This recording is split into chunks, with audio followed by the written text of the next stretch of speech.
That was a glitch and a half. Ladies and gentlemen, welcome to the second episode of Cryptids and Creepy Stuff.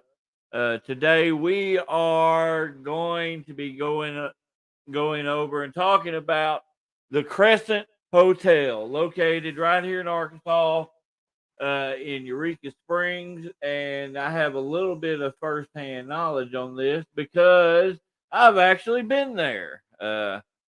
About 2 years or a little over a year ago, me and the wife went for our anniversary, and we decided to take a trip to the Crescent. And I'm telling you right now, it was pretty interesting, but we'll get more into that as we go along. So now I'm going to bring in the study master, the man with the plan, the man that knows exactly what information to look up. Here we go, Mr. Bruce on his phone. Oh, hey guys, friendly neighborhood werewolf here, Bruce. Yeah, man, this is an exciting episode, and this is something that if you're watching, if you're from the area, you can actually go to this place, and it's so wild. David, you've been there, so Yeah, they do guided tours throughout the entire hotel, and not just through the hotel, but also into the basement area. Uh, there's your product placement. But the basement area, and then there's a little dig site as well. But we can get more into that when we get to that part of the conversation. So, Bruce, whenever you are ready, I got the reading glasses on. I got the material. we are ready to rock. All right, the Crescent Hotel is the historic hotel at 75 Prospect Avenue in Eureka Springs, Arkansas. It is billed as America's most haunted hotel and offers a ghost tour for a fee. The 1886 Crescent Hotel and Spa is a member of Historic Hotels of America, the official program of the National Trust for Historic Preservation. And Bruce, if you want to, I know you got the overlay pictures and stuff in there. I'll keep an eye on the comments and whatnot. But yeah, man, all right, that sounds good. Pop it up. This is the Crescent Hotel. Give y'all guys a creepy and black and white here. Looks like something out of a Stephen King novel.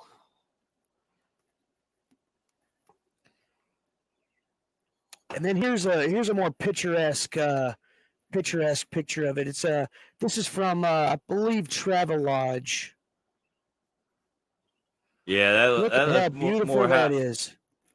Dude, yeah, the drive up to it, like it's pretty curvy and stuff to find it, but man, yeah, it's a beautiful drive up there. Man, that kind of reminds me of the Overlook. Well, like you're popping up the overlays. I will show you one. This was me and the wife right out front. Well, that's just me. But that's just me. That's literally the front door right there with that big monster crescent moon. I don't need you howling at it there, Bruce. But yeah, just that's like you can see, it's just a creepy vibe to it. That's kind of esoteric, you think? Like maybe they're channeling something. I'll Ghostbusters with all the creepy stuff built into things. If y'all guys Using them big words. Last night I was wearing my championship wrestling for Memphis Rules shirt. Tonight I'm wearing my Free Hugs Freddy Fazbear shirt. The movie coming out live action, so it took me a minute to get on the Five Nights at Freddy's train, but now that I'm here, I'm kind of excited. All right. All right, David, everybody paying attention at home, if you guys want to, we'll jump right in. So the Crescent Hotel was built in 1886. It was built as a resort for rich and famous, but quickly became unmanageable and fell into disrepair. In 1908, it was reopened as the Crescent College and Conservatory for Young Women. This institute closed down not too long after in 1924, but then it opened again in 1930 as a junior college. After the college was closed, 10 years later in 1934, the Crescent was leased as a summer hotel. So lots of different things have gone on in this place before it even became a hotel. Well, and see, and about that time though, is when that's when the creepy stuff started popping in, because around 1937, Norman G. Baker bought the place. He turned it into a hospital and a health resort. Wow. But Baker, he was a millionaire, inventor, radio personality, but he told everybody pretty much that he was a doctor, but he didn't have any training whatsoever. Hey, back then, I would have loved to have been a doctor back then. Can you imagine? Here, you got some blood coming out of your chest here, so let's do some cocaine about it, and you'll be cured. Well, and seeing that was the thing, is he claimed that I'm an advocate for cocaine, but I mean, I would, if I was a personality from 1937, like I would be like, guys, I'm a real werewolf, and people would probably believe me. Well, see, and that's the thing too, that he tried to tell everybody he had discovered a bunch of cures for different ailments, including cancer, and wow, he constantly attacked the organized medicine. Basically, he was like, he considered himself like a new age healer type thing. Oh yeah. I know almost like a what are those things called? They're virologist, no, herbologist. To an extent. Well, his is a little different, but I know we've got that in this packet here, and we'll get into that once we get more into detail on his area. But mainly his thing though is he wasn't actually trying to heal people; he's just trying to make a bunch of money. Really? Oh yeah, and like I said, we can get into that more. Let's finish up a little bit more of a background on the history. Let's go back a little bit. So there's it's been said over the years, and even going back into the Expedition of America with Lewis and Clark, that there was healing waters in the Arkansas area.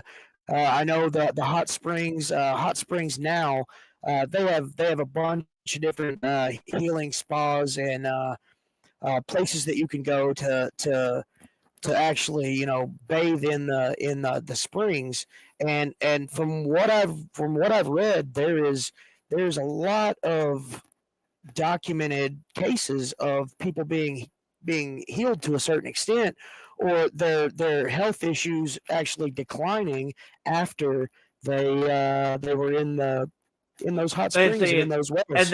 And that's what Baker basically based his whole thing off of, was the healing properties of the natural springs. That was primarily his cure. Now, and I don't know exactly if we've got that, the extent of it covered in this package. No, no, I don't think we do. Sorry, I was kind of lagging, I guess. We have plenty enough time for me to come up with this stuff. So the former governor of Arkansas in 1868 and 1870, he formed the Eureka Springs Improvement Company to take advantage of these prosperous periods, and along with several other investors, the Frisco Railroad joined in on a plan, knowing that the resort could only spur their business. Numerous stonemasons were brought in from Ireland to begin the construction in 1884. And due to the density of the magnesium limestone used to build the hotel, special wagons were constructed to move the massive pieces of stone from a quarry site on the White River, which is really interesting that we mentioned the White River because just last episode we covered the White River monster, Whitey. It's a little bit of coincidence. Yeah, just a small one. Now it's interesting that that Clayton brought in stonemasons and architects from Ireland. You know as well as I do, Ireland has its own fair share of cryptids and creepy stuff. The most famous being, leprechauns, Loch Ness. Oh yeah, absolutely, leprechauns, fairies, all that stuff. So yeah, that being said, it's giving me Ghostbusters vibes, man. Like really, like Gatekeeper and Keymaster and Zool and. Oh, just wait till we dive a little deeper into some of this stuff, man. I'm telling you, it firsthand experience. It can be. It was quite an experience. So as construction continued for the next 2 years, more and more workers were hired as electrical lights, modern plumbing, steam heating. They threw in an elevator. There was extensive landscaping, luxurious decorations, and amenities were built into the hotel. Ultimately, the hotel cost $294,000 to build, an extremely extravagant amount for the time. So back then that was massive. Now that would be like upwards into the tens of millions of dollars. I will tell you that elevator they put in, I did not ride it. I did not want to ride it. I walked the stairs. Old ass hotel. I'm not getting in an old creepy elevator. So on May 20th, 1886, the grandiose Crescent Hotel opened amid much fanfare. The local Eureka Springs Times echoed, calling it America's most luxurious resort hotel. Notables from across the country attended its grand opening, including a gala ball complete with a full orchestra, banquet dinner for 400 celebrants. And their banquet hall that they do have there, it is massive. Like it was kind of massive. Is it kind of like the Sedgwick Hotel where they found Slimer, the Ghostbusters? Wink, wink. You just gonna stay on this Ghostbusters kick? Look, I'm just gonna put it out there and say that maybe Ghostbusters was kind of borrowing a little bit from the Crescent to a certain extent. Now the Crescent Hotel and Spa, it offered large, airy rooms with exquisite furnishings, a dining room that once seated more than 500 people, and outside amenities that included swimming pool, tennis courts, and croquet, among a beautiful landscape of flower gardens, winding boardwalks, and gazebos. The luxury of the hotel was unmatched at the time. So our own little corner of the United States, at one time, we were on top. Immediately, the well-to-do of the nation began to flock to the luxurious hotel as liveried footmen met with them at the Frisco Depot before transporting them to the inn on horse-drawn carriage. Once, though, the guests could enjoy the healing waters of the spa. What's up? That's pretty cool. You ride by train, get to hop on a horse and go to a big fancy hotel. That's pretty neat. Once there, the guests could enjoy the healing waters of the spa and a stable of 100 sleek, coated horses, tea dances in the afternoon, and elaborate parties every evening with full in-house orchestra. However, the prosperity was not to last. After the turn of the century, people realized that the acclaimed healing waters didn't have the curative powers that the hotel and the city were known for. Little by little, people stopped coming to the beautiful resort. Well, and that sucks too. I mean, it's almost like they were being drawn under false pretenses to an extent. Oh, for sure, for sure. So from 1908 to 1924, the building was utilized as the Crescent College and Conservatory for young women, but continued as a summer resort. However, after operating for 16 years, the revenues from tuition and summer guests were not high enough to maintain the costs of running the large building, and the women's college closed. After sitting abandoned for the next 6 years, it briefly reopened as a junior college from 1930 to 1924. Now, this gets to 1937 when Norman Baker arrived on the scene and brought the aging hotel to open a cancer hospital and health resort. So this is when we get into Doctor heavy quotation marks. Yeah. Trying to capitalize on. So what was it? So from 1908 to 1924, the healing waters just weren't. Actually, from 1886 to about 1924. 1937 actually. So it gave time for people to kind of forget the the glitz and the glamour of the healing waters of the Crescent Hotel. So more than likely, this gentleman, he was like looking back through the records and just trying to find something he could throw out a line and catch some fish, and he did. Many a fish he did catch. Well, I mean, he was advertising miracle cures that required no surgery or painful tests, uh, and they alleged that its patients would walk away from the resort completely cancer free. Okay, and I'm not sure if it if you got in here or not, but but he would like get this elixir and all. But there is an actual dig site in the back where they dug up where he had supposedly taken out the cancer, and there's shelves of just jars of stuff. I don't Oh even know wow! what you would consider it was, but like they found like there's a massive dig site of the cancer he dug out took out of people, and Ectoplasm, maybe. it I'm actually telling looked you. like it was I don't know if it was just something he used to fake it whatnot, but like there's the dig site, and then there in the basement there's a room with a wall with shelves of just jars of this stuff, Wow. and we'll show I've got some pictures of actually in that basement area, but not of that shelf, but we'll show that in a little bit.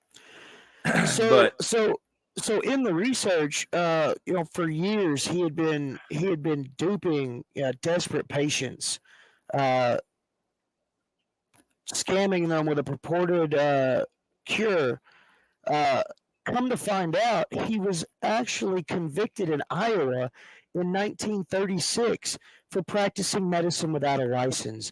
So Doctor Baker had already been slapped on the wrist for doing it.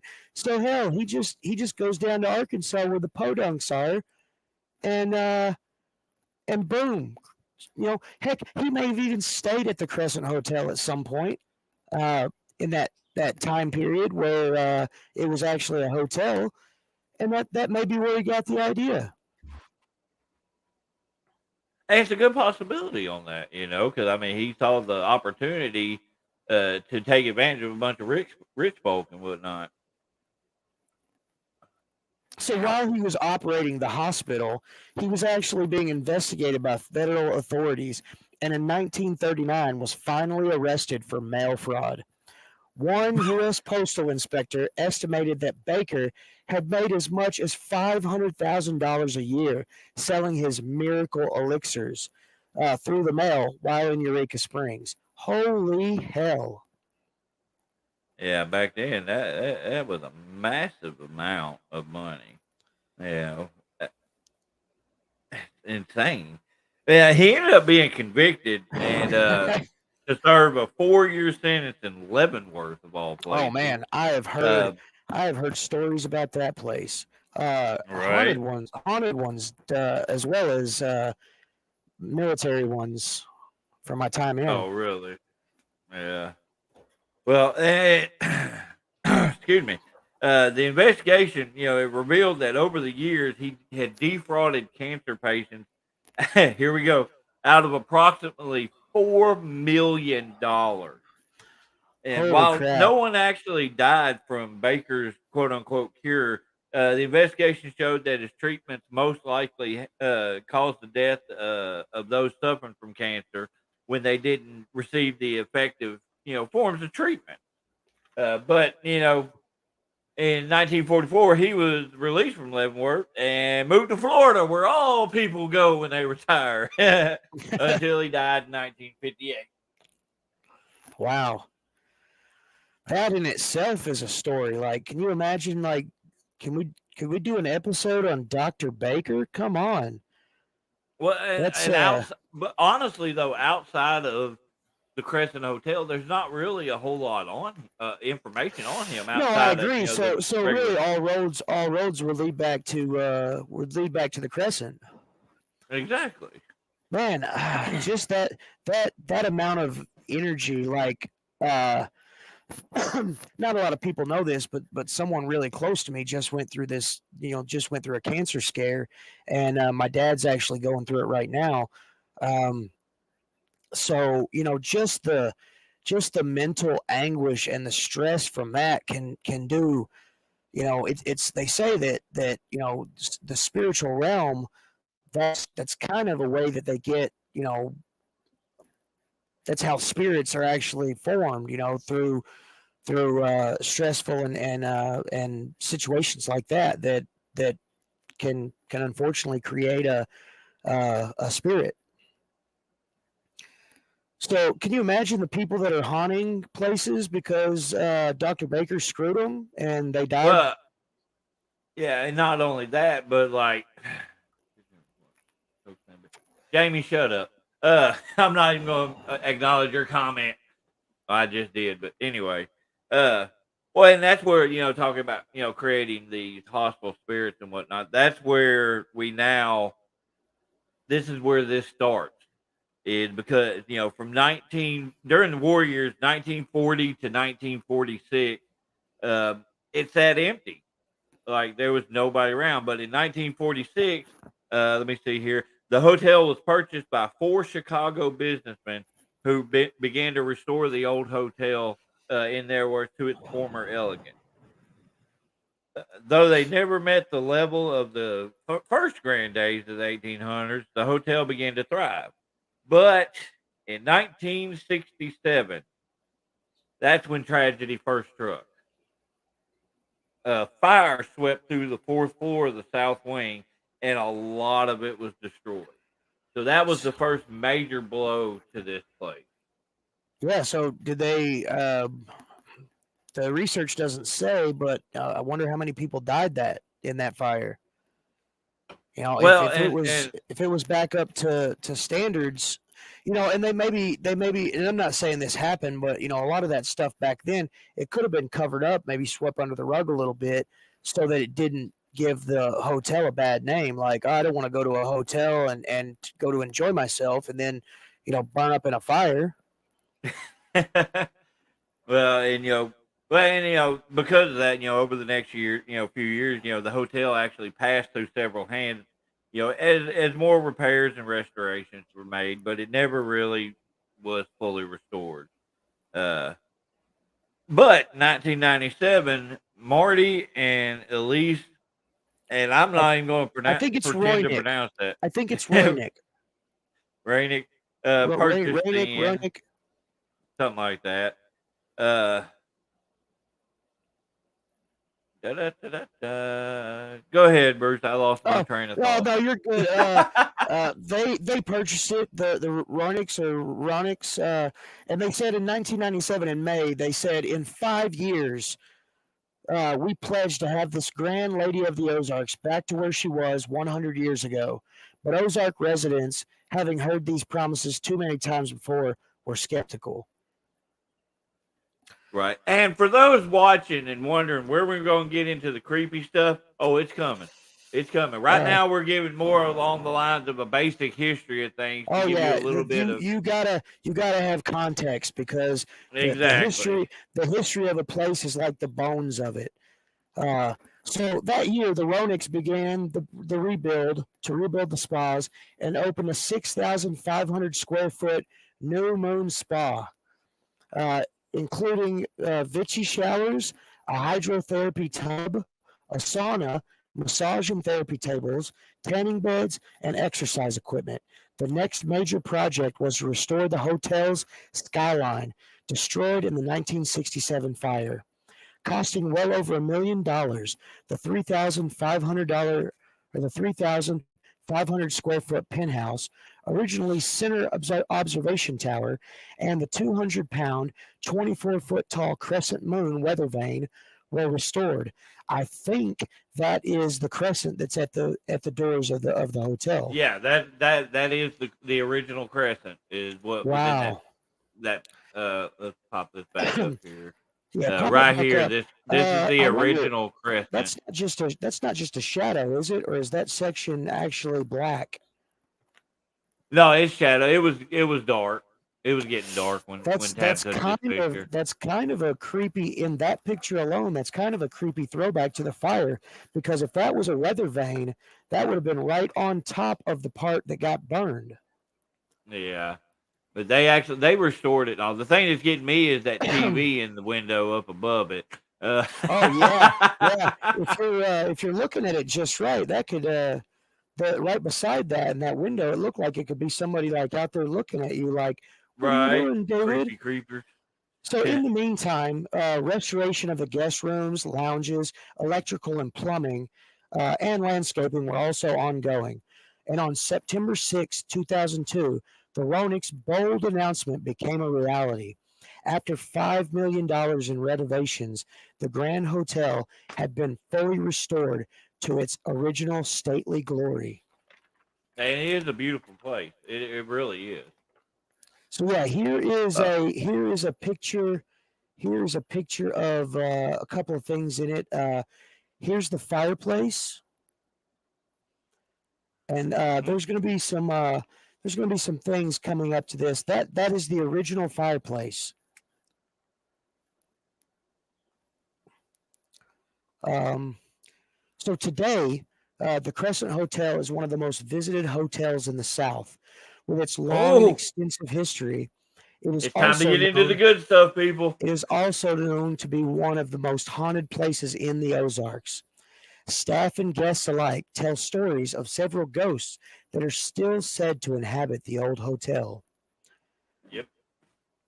So the first creepy event. The most often cited apparition is a red-haired Irish stonemason, who the staff have dubbed Michael. Mm-hmm. Allegedly, Michael was one of the original stonemasons who worked on the hotel's building in 1885.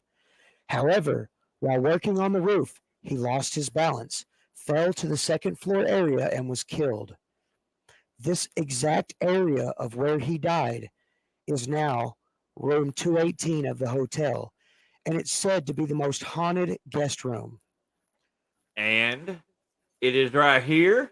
There's a picture of me in front of it. And I don't know if you can see. Yeah. Go ahead, David. There is no doorknob on this room. I don't know why I was mean mugging it right there. But this room, there's no doorknob. There is literally only a keyhole. The room is painted shut completely because it was actually one of the more requested rooms. But more people left this place because of that. Like, there was very few people that would stay the night because of it, because of the creepy sighting. So Michael, he is one of the more mischievous spirits. He likes to play tricks with the lights, the doors, and television, and often is heard pounding loudly on the walls. Others have witnessed hands coming out of the bathroom mirror and heard cries of what sounded like a man falling in the ceiling. Yet other guests have been shaken during the night and on one occasion, a patron ran screaming from the room, professing to have seen blood splattered all over its walls. This reminds me of Room 1408, the movie, and the short story.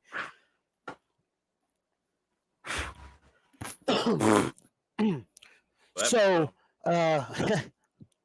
so from the days when the old hospital served as Baker's Cancer Hospital, the lingering spirits of a nurse dressed all in white is often seen pushing a gurney on the third floor. Only spotted at 11 p.m. when they used to move the deceased out of the cancer hospital. Oh, so there were people that actually died at the hospital. The ghostly spirit vanishes when she reaches the end of the hallway. Others, and the reason I'm gonna cut you off real quick. Yeah, that's fine. When we talked about earlier, we were talking about the nobody died because of his treatment. That wasn't necessarily meaning nobody died. Period. They just couldn't be linked to the treatment. I gotcha. So others who have not seen the apparition have reported the sounds of squeaks and rattles that sound like a gurney rolling down the hallway. During the 1930s, this old autopsy table and walk-in freezer. So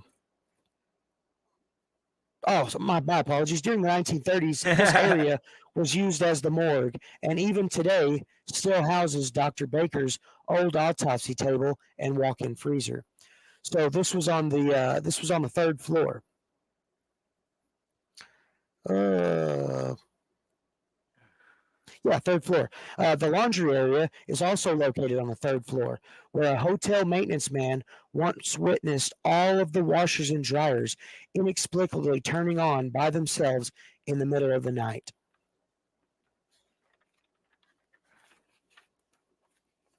Glasses are all foggy.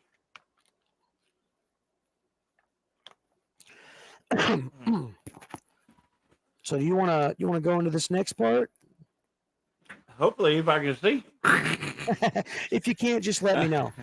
After that, going forward, they call him the greedy Dr. Baker apparition. Has also been seen in the old hotel recreation room in the basement, and at the foot of the first floor stairwell. Dressed in a purple shirt and white linen suit and looking somewhat confused, the apparition appears identical to old photographs of quote unquote the infamous Quack. And this is something that I'm gonna put out there that's not in all of this, is where when you walk, there's an area where the doctor's original office was. Me and my wife and like two other people in the group could smell cherry tobacco. Oh wow! And like only most of the other people couldn't smell it, but we smelled it, and we brought it up to the tour lady, and she straight up, she was like, "Well, that's something that does happen every once in a while because." And we paused. I'm not sure what exactly is going on. I think what he's about to say is that is the brand that the doctor. Yeah, you're back. That's the brand of the tobacco that the doctor smoked. I bet Fred's in there on his phone and he's screwing my stuff up. So they told you that was the flavor that the doctor smoked, right? Yeah, and only like a third of us in the tour group smelt it. So we were just like, hey, sometimes our physiology as humans, sometimes we're more apt to be able to pick up from the supernatural. Some people are more in tune with that. Well, y'all phone Fred. Yeah, y'all phone Fred. All right. And for a time, the antique switchboard continued to be utilized at the hotel. But when it continuously received phone calls from the otherwise empty basement, the old switchboard was discontinued. So in other words, they were getting phone calls from a room that didn't have anybody in it. Wow. And I've been in that basement area too. So we'll show some pictures of that later. Oh yeah. Also, from the old hospital days, there's a ghostly figure who calls herself Theodora. Most often seen by housekeepers in room 419. Theodora Gosh, I can't pronounce words. Courteously introduces herself as a cancer patient before quickly vanishing. And see, and I didn't get to see none of these. I was highly upset I didn't see a ghost. Well, hey, we may have to go back. Me and David may have to do an on location cryptids and creepy stuff, a throwback episode, if you will, or a follow up. Paul, I see you commenting over here. I have actually personally been to the Crescent.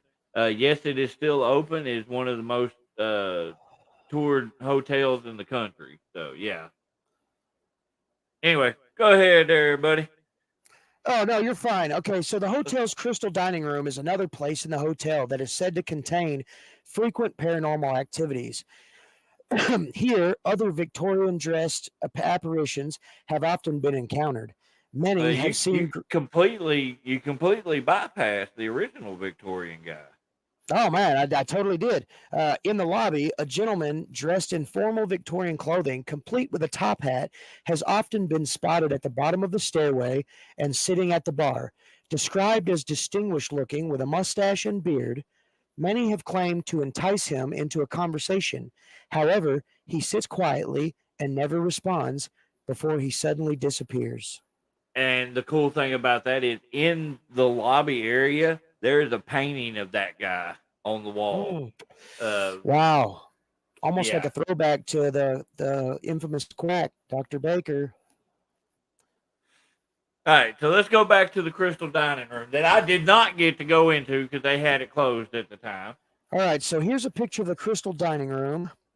Other Victorian dressed apparitions have often been encountered. Many have seen groups of 1890s dancers in full dress attire whirling around the room in the wee hours of the morning. Other reports tell of the 19th century gentleman who has been sitting at the table near the window. When approached, he says, "I saw the most beautiful woman here last night, and I am waiting for her to return." That's creepy. Waiting on that long lost love, I mean. Yeah. A former witness, a former waitress, reported that she spied the vision of a Victorian bride and groom in the dining room's huge mirror. The groom allegedly made eye contact with her before the couple faded away. Anybody getting Crescent Hotel vibes? The Overlook Hotel vibes? Shining, Dude, I honestly, there is a massive similarity between the two. You know, yes, I didn't go crazy while I was there. Well, between the two different properties, Ghostbusters, I'm putting my Ghostbuster stamp of approval on there for the Crescent Hotel. Yeah, and also I the didn't Shining, ride the elevator, which is interesting because if we go back into the research, a lot of the stuff is about the time that both of these writers wrote the story or had the idea for The Shining and Ghostbusters. huh? I didn't even think of that. And the Crescent Hotel is at one time was the most haunted attraction in the country.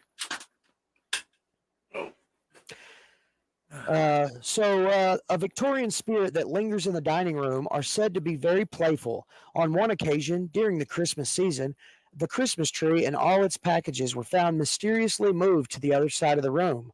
Additionally, all the chairs have been moved to circle or face the transported tree.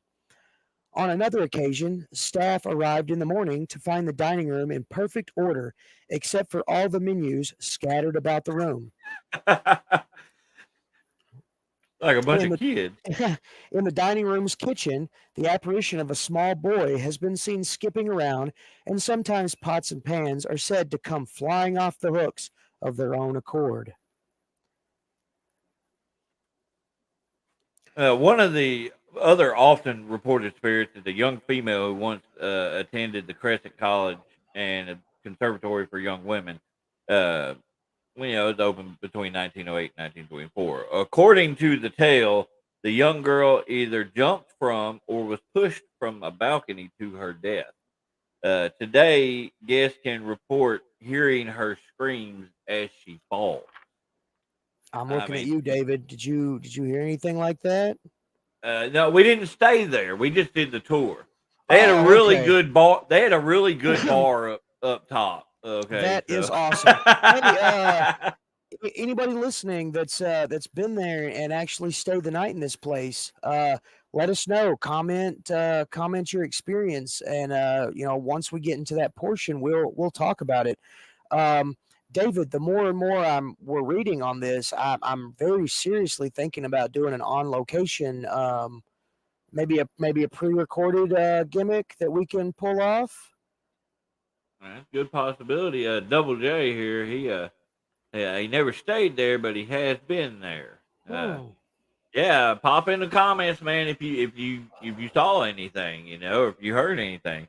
Because other apparitions that have been cited in room 202 and 424, as well as a ghostly waiter carrying a tray of butter in the hallway. Like that's how I want to.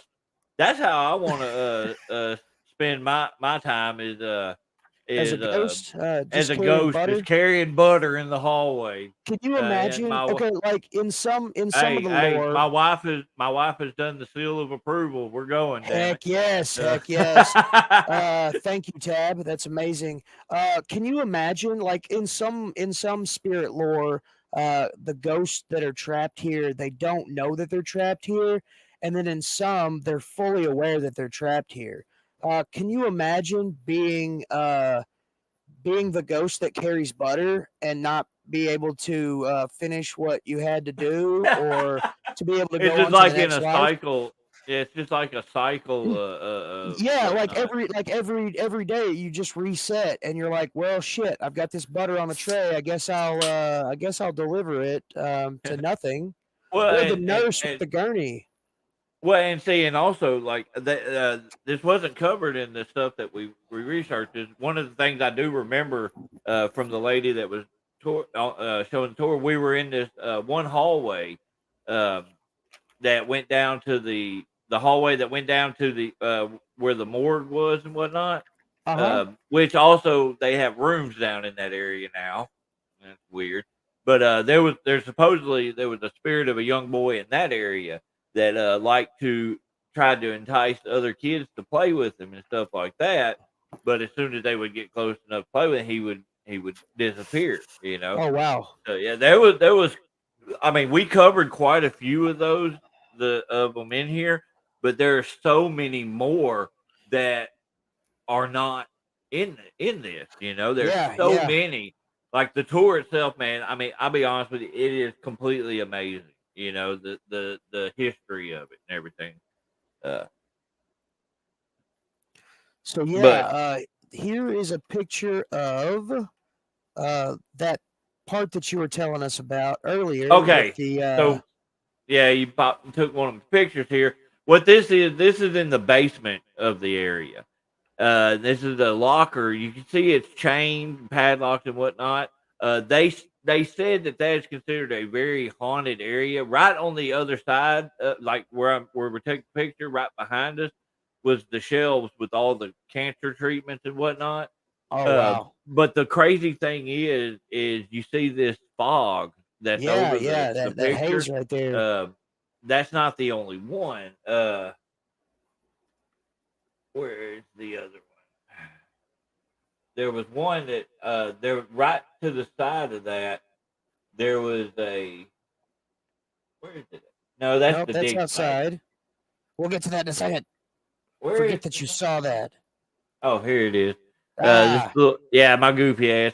This old rocking chair. But you notice though, there's a haze over the pictures that wasn't there. Like it wasn't cold. It wasn't nothing like that. So there's no reason why it should be hazy like that. So yeah, that right there was just. I mean, just to see that's crazy, man. Because it makes you. Yeah. It's like nuts. But that's considered one of the most haunted spots in the outside of that one room. Show the hallway. What floor was that on? Okay, I don't remember the floor. I think this is the same floor as the doctor's office where we smelled the cherry tobacco. But I was going to walk down the hallway and have the picture. an eagle-eyed watcher will notice probably about 3 to 4 feet above his head, there's an orb up there. And I don't have the other picture. She snapped 2 in a row in the same spot. There was this little blue orb up here was not there in the other picture. But like Wow. if you back up to where Tab took this picture at and you go to the left, that's where the doctor's office was. Oh, wow. Back here there was just a couple of rooms, but like I don't know, it just you got like a creepy vibe out of it in general. Yeah, for real. And then we were talking about the dig site, Mhm. which is the one you popped up a second ago right here. Preemptively. Now you can All remember. of there's a glass cover over this where you can't actually mess with none of this Oh, stuff. But yeah, because all they of these were different preserving it. yeah, all of these jars and cans and stuff that's in the site there were where he discarded the cancerous tissues that the doctor removed from people. You Wow. know, uh, okay, I was just looking at some. But yeah, that was the dig site. Let me see what else I got here. That's the haze, the door that I was mean mugging, the rocking chair, the door again. Come on. So There we while go. we're going through these There's the pictures, I locker. just oh, wow. So I threw this in there just for kind of shits and giggles. It's the description of the Crescent Hotel from TripAdvisor.com. Perched high above the Victorian village of Eureka Springs, Arkansas, recognized by the National Trust for Historic Preservations as one of America's dozen distinctive destinations, is the 1886 Crescent Hotel and Spa, a palatial structure and landmark hotel known widely as the symbol of hospitality for the state of Arkansas and Ozark Mountain region.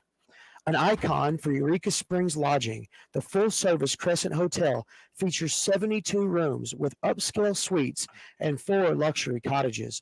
Guests enjoy the hot tub, swimming pool, New Moon Spa and Salon, crystal dining room, Sky Bar Gourmet Pizzeria, concierge and bellman service, and 15 acres of manicured gardens with hiking, biking, and walking trails that loop through the city and past the city dog park, skate park, and city playground.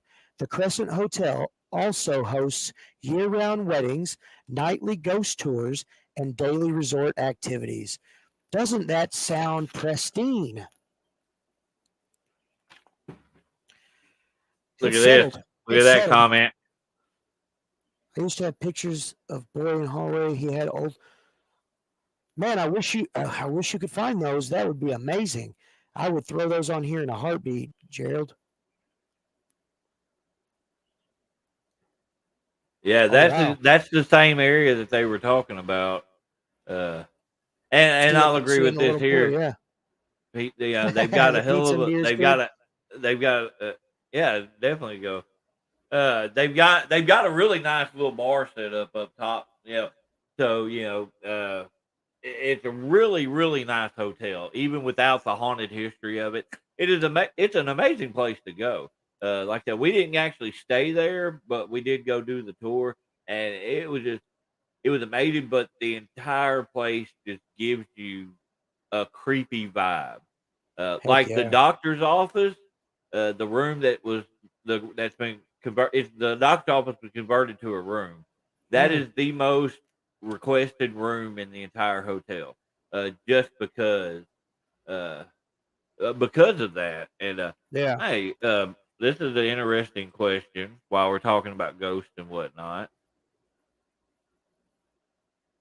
could the ghosts and spirits follow you from one place to another? I honestly don't think so. I think they have to have a. And this is just me speculating, but this is also speculation from other investigators and other people that are more well versed on this topic than I am. Spencer, I believe the ghost has to have a tether. It has to be some form of object that the ghost that is connected to the hotel. Like, say if a person died there, it would have to be something from the hotel or that was actually a part of the hotel. You probably couldn't take a Crescent Hotel an ashtray and from the gift shop, and that would net you a ghost or two following you home. But like stuff that was original to the hotel, like if somebody were to get that huge crescent in the back of a truck, I'm sure that might carry with it not only some hefty jail time and some fines, but probably a couple of ghosts. Okay, give me just a second. My wife actually just sent me a couple more pictures. Ooh, Jerry. Here. Give me a. What's this picture? There. That's you. Oh, she already sent me that one. Yeah. I was just going through the things. I'm uploading one. I was talking about the little work area, the basement area. Oh yeah. Oh, there they are. This is the actual in the basement. This was his actual work table. From the point when in that booklet that you put together and all like that. Yeah. I think they had moved this stuff into the basement since then. Oh, okay. So I remember the autopsy table and whatnot. Yeah. So when they altered the hotel and made some places rooms, they put that down there. Which again, it's one of those things where you move an object from one place to another. Maybe you move that spirit to that area. My oldest son just went to that hotel and he's got a picture. It looks like a guy standing on the other side of the window wearing a hat. In the second picture, nobody was there. Hey, I wrestle with that guy. He's in the Modern Day Monsters. Damage Custom Games. Oh, but yeah, I mean, like I said, it's honestly, I think it's something that would be very interesting in doing on some kind of investigation type thing. I'm not sure how picky they are about certain things on recording. Why they said we could take all the pictures we wanted, but hey, here's what we do: we both get a bag, and in our socks we hide a camera. In another sock we hide a voice recorder.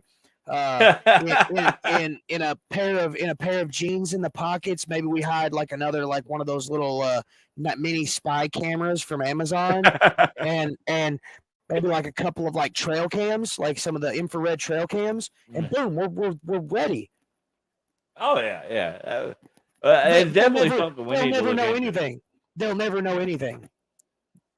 I mean, nobody that works at the hotel is watching cryptids and creepy stuff anyway, so there's no way that they will know our plans ahead of time. Yeah. Now, if this is anything like the last one is our viewership is about the same as it was the last time. A lot of our views came after the fact. Yes. So, but the cryptids on the SDU YouTube channel was one of the most viewed videos on the channel so far. So, but Double J has put out an idea because apparently, I don't know if it's a joke or real or not, but somebody was saying that Flatlanders, where OCW runs, is haunted.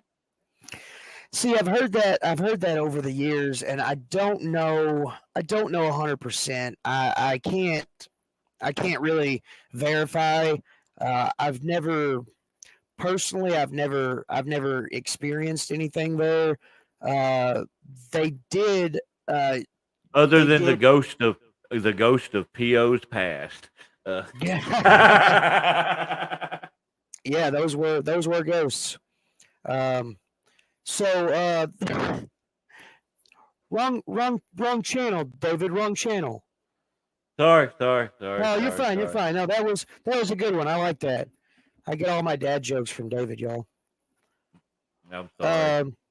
They said they put baby powder down and things. Yeah, Get the well, and that's the footprint. thing, man. Look, several years ago, I did some investigations, some ghost investigations, and I fancied myself an investigator. And we went to cemeteries, and we went to a couple of different places, and I caught what I could not explain. And going into ghost hunting in general, you have to automatically uh, try your hardest to disprove the thing that you think is there.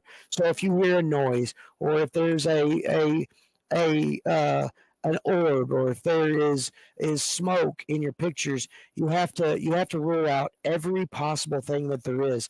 When we would go ghost hunting, we would even go down to we would even factor in humidity, the weather, dew. You know what I'm saying? We would factor in all that stuff because at a certain point in the night and a certain point in the morning, the dew is actually starting to fall from the sky. That could be looked at as an orb, or that could be looked at as, if you're Yeah. in a building and it has exit signs, that could be a flash from the exit sign, or it could be anything. So I mean, I do remember them saying that, and I do remember seeing pictures, but I would love to disprove that and fail. You know what I'm saying? So in that Yeah. light, I would be more than happy to do an episode where we do that. But really, right now, that may be something that we can do further on down the line. But Yeah. right Once now, we get a little I'm bit more flow of things, yeah, I'm really enjoying the back and forth with the cryptid, and then the haunted, and then the cryptid. Well, and I I mean, and I completely like doing the haunted stuff, the creepy stuff. Was honestly a lot more difficult than the cryptid. yes, Uh, I agree. And it's weird because a cryptid is supposed to be something that mainstream science doesn't believe exists, and there's so much evidence, and there's so many witnesses and stuff like that for cryptids, where the creepy stuff, the supernatural, it's a little less, it's a little more, what's the word I'm looking for? It's almost centered around a certain place, or yeah, a certain and you object. don't get a whole So lot of so like unless yeah, footage of it. so unless you have people just constantly talking about it, and you're right, you don't have a lot of footage, or a lot of what they call evidence. Right. It turns out to be that way, because there's a couple of coming down the pike for cryptids and creepy stuff. There's a couple of haunted patches of road in lower Arkansas that we're going to get into. um, I Got a don't question for you here, real quick. yeah. Let me ask you: is it worth going on local ghost tours? Me personally, yeah, most definitely. Oh, Just for absolutely. the lore of it. Yeah, and that's what I was going to say. Some places, I live in Walnut Ridge, and I'm just gonna put this out there. It may seem like a cash grab thing. Uh, every year they do the Beatles on the Ridge thing, and it's a big, huge community thing, and they offer a lot of deals, and you get to be a part of the community, and it's huge. But uh, the story behind that is the Beatles landed in Walnut Ridge back in the 60s in their heyday, and then they were in Walnut Ridge, but what happened was the airport was actually not part of Walnut Ridge at the time. So they landed in Lawrence County, but they didn't land in Walnut Ridge. And also, they got out of their plane because there was something wrong with their plane, something wrong with the landing gear or something. They got out of their plane, sat in an SUV or like a van until a new plane arrived, and then they got in the van and flew off. So they were really here for maybe 45 minutes to an hour. Uh, but at the same time, it's just like It's just like a city naming a street after Elvis Presley when he toured there, or he went to tour there one time. A street is named Abbey Road. Uh, but that's the thing. These local ghost tours, uh, not only like, and look, researching the Beatles, that I learned so much on just history of the town and history of the zoning and how the airport used to not be part of Walnut Ridge, and now due to Walnut Ridge's zoning, it's actually in city limits. So that being said, local ghost tours, absolutely. I stamp my stamp of approval is right there. Well, and Because not only that's how I got to good, tour the Crescent, was for them a local ghost tour. yeah, and that's what I'm saying. But you learned so much history about a hotel that at one time was considered the lap of luxury in the nation. Pinnacle. Not just in Arkansas in our own little neck of the woods, but the entire country. I've actually got a book about it somewhere. Oh, where? It's somewhere in here. But that's what I'm saying. Yes, so yes, absolutely. Go on local ghost tours. If there's one in your town or if there's one close, by all means, do it. Well, we're getting Gerald. I seen your comment there. We'll talk about Ouija boards and stuff like that more at a later date. Hold on just a second while I'm looking at something. We're actually getting ready to wrap it up. We've been on here about an hour. But let me do this real quick. We are going to next episode, which should be in about 2 weeks. Is that what we decided? Yeah, not this coming Wednesday, but the Wednesday after. We are going to discuss. That's right. That's what we had discussed. But we are going to discuss this mystical beast. Here's a little picture here: the Ozark Howler. The Ozark Howler. I cannot wait. That is going to be. Kind of looks like a werewolf, David. I know. I knew you'd like that. But then that's the thing. We're going to go into more. We're going to do cryptids, then we're going to do something creepy, then a cryptid, then a creepy. So that way it's something fresh every time. We've been sticking around Arkansas primarily right now just to get our feet wet on everything. Once we get through some of these Arkansas ones, like the Ozark Howler's next, and then later on we'll do the Falk Monster, the Boggy Creek Monster or whatever, because that's definitely one that's been asked about a lot. So stay tuned, because after the Ozark Howler, then it's gonna be a creepy, and then episode 4. Yeah, that would be episode 5. No, this is 2.